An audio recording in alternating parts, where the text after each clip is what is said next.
नमस्कार विद्यार्थी मित्रों, आज हम कक्षा 7 विषय हिंदी पाठ 6 डॉक्टर विक्रम साराभाई। पहले के वीडियो में आगे हमने पाठ की समझूती देखी, तो इस वीडियो में हम स्वाध्याय की समझूती देखेंगे। विद्यार्थी मित्रों, अभी तक जो आपने इस चैनल को सब्सक्राइब न किया हो तो सब्सक्राइब, लाइक और शेयर करें और पास में दिए गए बेल आइकन को भी क्लिक करें, जिससे हमारे नए आने वाले वीडियो आप तक पहुंचते रहे। तो चलो विद्यार्थी मित्रों, हम शुरू करते हैं इस पाठ का स्वाध्याय, जिसमें है पहला शब्दार्थ। इरादा, इरादा यानी विचार, संकल्प। लिफाफा, लिफाफा यानी कागज की वह चौकोर थैली जिससे भीतर चिट्ठी या कागज पत्र रख कर भेजा जाता है। ढेरों, ढेरों का मतलब होता है बहुत, ज़्यादा, अधिक। लेस, लेस मतलब सुसज्जित। अनुसंधान, अनुसंधान यानी आविष्कार, खोज, संशोधन। उपाधि, उपाधि यानी प्रतिष्ठा, सूचक पद, खिताब। चलो अब हम अभ्यास शुरू करते हैं। अभ्यास में निम्नलिखित प्रश्नों के मौखिक चर्चा कीजिए, जिसमें प्रश्न 1 है, विक्रम साराभाई ने अपने नाम खुद क्यों चिट्ठियाँ लिखी होगी? तो क्यों लिखी होगी? तो शिक्षक, तुम जैसे विद्यार्थी कहते हो कि व्यक्ति में बड़े बनने की इच्छा बचपन से ही होती है, तो विद्यार्थी कहते हैं कि गुरुजी कहते हैं कि बच्चों के लक्षण पालन से ही दिखाई देते हैं, तो विक्रम साराभाई को ही ले लीजिए। उनमें प्रसिद्धि होने की इच्छा बचपन से ही जाग उठी थी। तो फिर हम देखते हैं, सोचते हैं कि कैसे।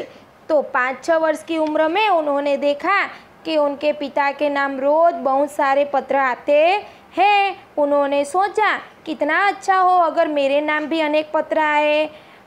तो शिक्षक क्या कहते हैं, परंतु उनके नाम पत्र आते कैसे हैं? तो विद्यार्थी, यही तो बात थी। बालक विक्रम को भी पता था कि उनके नाम पर आने वाले नहीं हैं। तब उन्होंने खुद ही पिताजी के नाम आए कई लिफाफों पर अपना नाम लिखा और वे लिफाफे डाकघर में डाल आए। इस तरह उनके नाम पर भी अनेक चिट्ठियाँ आने लगी। सचमुच यह घटना भविष्य में उन्हें महान व्यक्ति बनने की सूचक थी। विक्रम साराभाई साइकिल पर विभिन्न कलाबाजियाँ करते थे। इस तरह आपको क्या करना पसंद है?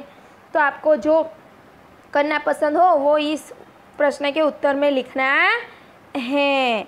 आगे इस पाठ को ध्यानपूर्वक पढ़ते हुए विक्रम साराभाई के बचपन की घटना अपने शब्दों में लिखें। बच्चों, इसमें विक्रम साराभाई का पाठ हमने अच्छे से पढ़ा है। आपको देखने का जो बाकी है तो मेरे YouTube चैनल के प्लेलिस्ट में जाकर देख लीजिएगा, जिसमें मैंने विक्रम साराभाई के पाठ की संपूर्ण समझूती दी हुई है। फिर भी मैं उनके बचपन की कई कई घटनाएं बताती हूँ। तो विक्रम साराभाई की उम्र उस समय 5-6 वर्ष की थी। उनका परिवार घूमने फिरने शिमला गया था। विक्रम के पिता अंबालाल एक बड़े उद्योगपति थे, इसलिए उनके नाम प्रतिदिन ढेरों पत्र आते थे।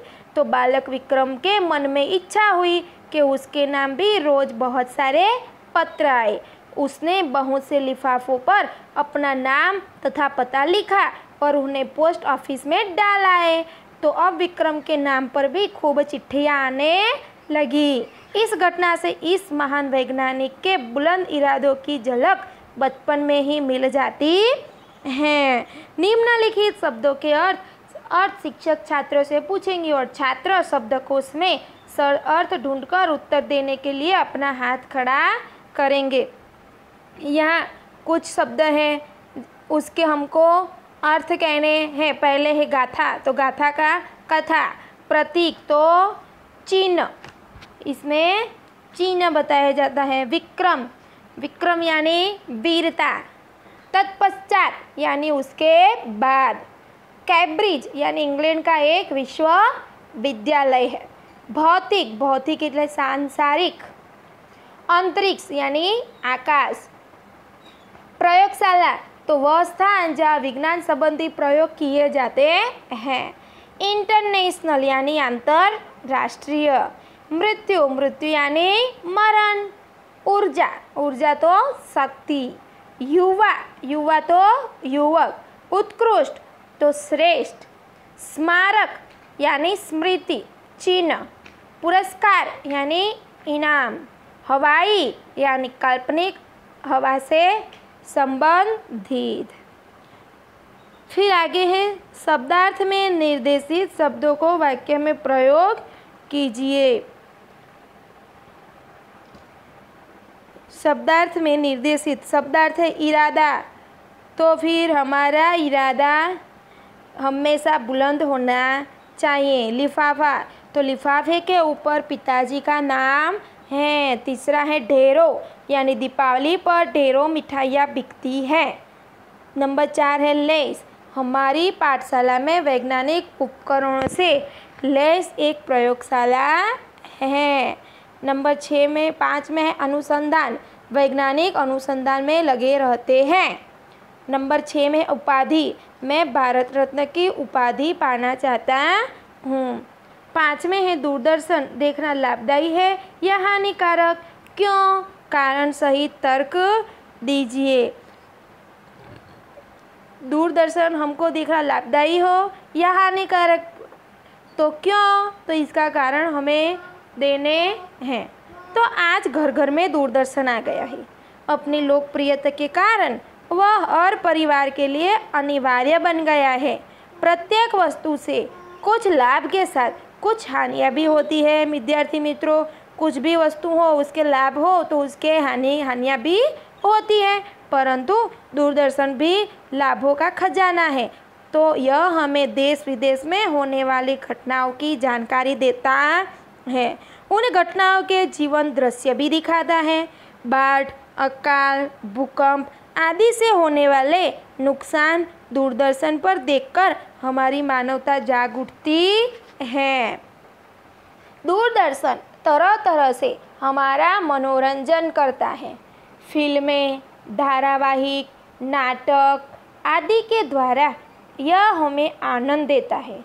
देशभक्ति, समाज सुधार आदि के कार्यक्रम दिखाकर दूरदर्शन समाज में जागृति पैदा करता है।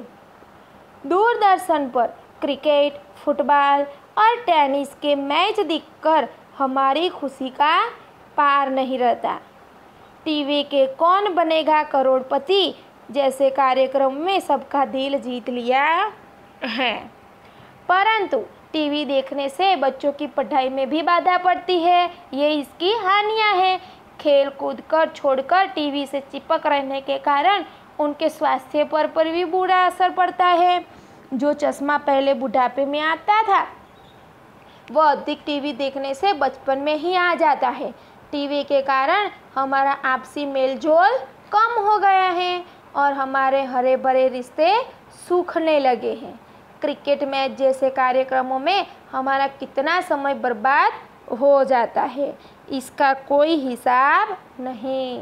वास्तव में हमें टीवी का उपयोग सीमित करना चाहिए।